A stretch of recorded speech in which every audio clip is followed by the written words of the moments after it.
Détermine cosinus alpha et sinus alpha dans chacun des cas suivants. Premier cas, on dit alpha est égal à 5 pi sur 6. Et puis 5 pi sur 6 aussi est égal à pi moins pi sur 6. Donc, on va calculer le cosinus de alpha. Et puis après, on va calculer le sinus de alpha. Donc, c'est parti. Donc, on aura quoi? Cosinus de alpha est égal à quoi? Je vais remplacer alpha là par ça, par sa valeur. Donc, ça fait cosinus de 5 pi sur 6 qui est égal à quoi? Ça fait cosinus de pi moins pi sur 6. Maintenant, vraiment, ce genre d'exercice-là, vous devez connaître certaines formules. C'est bon? Donc ici, là, vous voyez, on a pi moins pi sur 6. Il y a une formule qui dit que, suivez ici, hein, si tu as cosinus de pi moins alpha, là, c'est égal à moins cosinus de alpha. Est-ce qu'on se comprend? Donc cette formule-là, la formule qui est ici, là, regardez, hein, cosinus de pi. Oh, ici, regardez aussi, on a cosinus de pi moins un certain nombre. C'est la mesure d'un angle qui est là, alpha, là. On dit que ça donne moins cosinus de l'angle qui est là. Je vais le mettre en rouge, ne pas que ça vous mélange. Donc ici, là, c'est pi sur 6. C'est comme si le alpha qui est dans la formule, là, c'est ça qui est pi sur 6, là. Or, la formule dit que si tu as cosinus de pi moins pi sur 6, ça donne, voilà, c'est ici, hein, ça donne moins cosinus de l'angle qui est au bout ici. Donc ici, j'aurai moins cosinus de pi sur 6. J'espère qu'on se comprend, hein. Voilà, pi sur 6. Donc, ce qu'il va vous demander de faire, vraiment, c'est de mémoriser ces formules-là. On va voir tous ces cas-là, mais mémoriser tout ça là, hein. Donc, c'est ça qu'on a utilisé. Regardez, cosinus de pi, non, moins alpha. Dans notre exercice, là, le alpha, c'est pi sur 6. Ça va? Et puis, est égal à moins cosinus alpha. Maintenant, ici, cosinus pi sur 6, là, est égal à racine carrée de 3 sur 2. Donc, j'ai moins ici, hein. Donc, je mets le moins là. Et puis, je mets racine carrée de 3 sur 2. Nous allons passer au sinus. Donc, on a sinus de alpha qui est égal à sinus de 5 pi sur 6. Parce que alpha, on dit c'est 5 pi sur 6. Qui est égal aussi à sinus de pi moins pi sur 6. Parce qu'on a pi moins pi sur 6. Maintenant, la formule là, notre fameuse formule, suivez. Hein. La formule nous dit quoi? Voici la formule. Hein. Si tu as sinus de pi moins la mesure d'un certain angle là, c'est égal à sinus de l'angle en question. Est-ce qu'on se comprend? Donc, sinus de pi moins pi sur 6 là. D'après la formule là, ça me donne sinus de pi sur 6 directement. Ça fait sinus de pi sur 6. Maintenant, sinus de pi sur 6 est égal à quoi? C'est égal à 1 demi. Voilà. Donc, ce qu'il faut retenir, apprenez ces formules-là par cœur. Cette formule-là. Deuxième cas, on nous dit alpha est égal à moins pi sur 3. Donc, je vais calculer le cosinus de alpha et puis le sinus de alpha. Donc, j'ai cosinus de l'angle alpha qui est égal à cosinus de moins pi sur 3. Maintenant, cosinus de moins pi sur 3 là, est égal à quoi? Suivez. On dit si tu as cosinus de moins la mesure d'un angle là, ça donne cosinus de l'angle directement. Donc, ça veut dire que ici, la cosinus de moins pi sur 3 là, c'est exactement la même chose que cosinus de pi sur 3. Maintenant, cosinus de pi sur 3 est égal à combien? C'est égal à 1 demi. Nous allons passer maintenant au sinus. Sinus de alpha est égal à quoi? Est égal à sinus de moins pi sur 3. Or, notre propriété l'a dit quoi? Sinus de moins la mesure d'un angle, ça fait moins sinus de la mesure de cet angle. Donc ici, le moins là, c'est comme s'il va sortir. Donc on aura moins sinus de pi sur 3. C'est bon? Maintenant, sinus de pi sur 3 là, c'est égal à racine carrée de 3 sur 2. Mais en temps, j'ai un moins ici, non? Donc je mets le moins là. Et puis je mets racine carrée de 3 sur 2. Racine carrée de 3 sur 2, c'est sinus de pi sur 3 là. Donc retenez aussi cette propriété-là. Pour le troisième cas, on nous dit alpha est égal à 4 pi sur 3. Maintenant, le 4 pi sur 3 est égal aussi à pi plus pi sur 3. Donc, on doit calculer le cosinus et puis le sinus.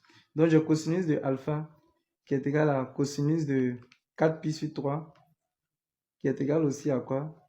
Suivez, qui est égal à cosinus de pi plus pi sur 3 ici, là. Maintenant, il y a une autre propriété encore.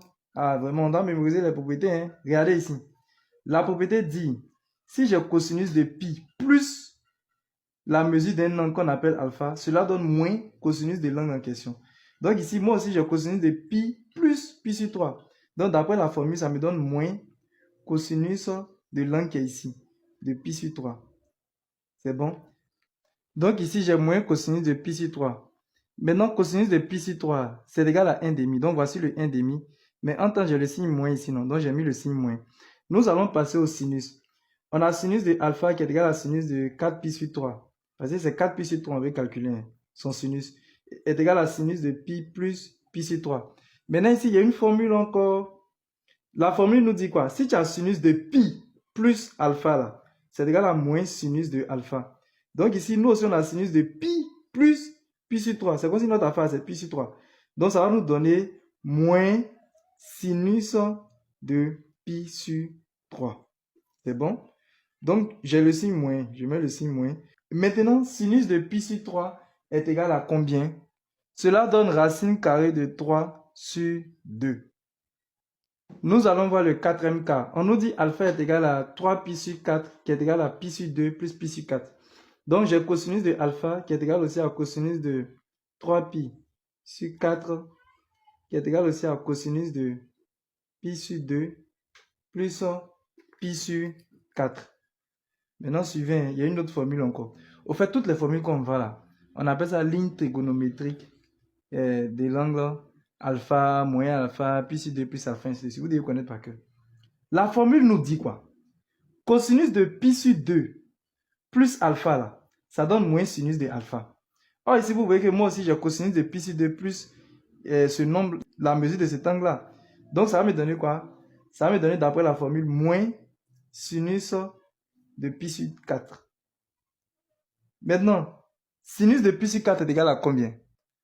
Ça donne racine carrée de 2 sur 2. Or, ici, j'ai moins. Donc, je mets mon moins d'abord. Et puis, je mets racine carrée de 2 sur 2. Nous allons passer au sinus. Donc, on a sinus de alpha qui est égal à sinus de 3 pi sur 4 qui est égal à sinus de pi sur 2 plus pi sur 4. Voilà. Maintenant, pour sinus, qu'est-ce que cela donne? Voici la formule. On nous dit sinus de pi sur 2 plus alpha là, c'est égal à cosinus de alpha. Donc ici, sinus de pi sur 2 plus pi sur 4 là, ça va me donner cosinus de pi sur 4. Donc je mets ici égal à cosinus de pi sur 4. Maintenant, cosinus de pi sur 4 est égal à combien? Est égal à racine carrée de 2 sur 2.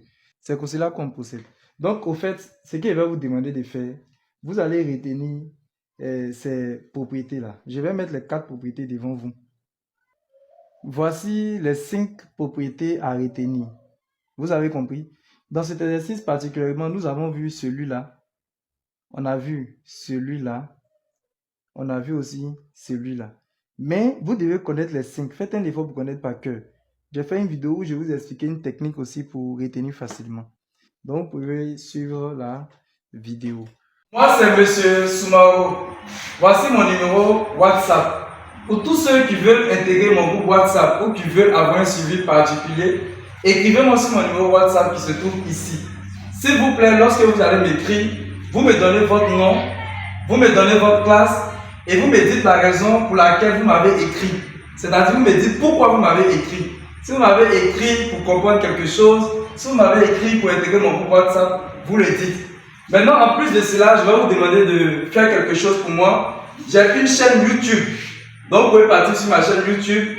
Vous tapez sur YouTube Maths, comme c'est écrit avec S.Facile94. Lorsque vous allez taper cela, vous allez voir ma photo, vous vous abonnez. Vous allez voir le mot abonner, vous vous abonnez. Et cela va me permettre, va me donner le courage de pouvoir continuer les vidéos. Je vous remercie. N'oubliez pas de vous abonner aussi, de liker la vidéo, de la partager et de la mettre en favori. Pour toutes vos questions, veuillez les poser dans les commentaires. Merci.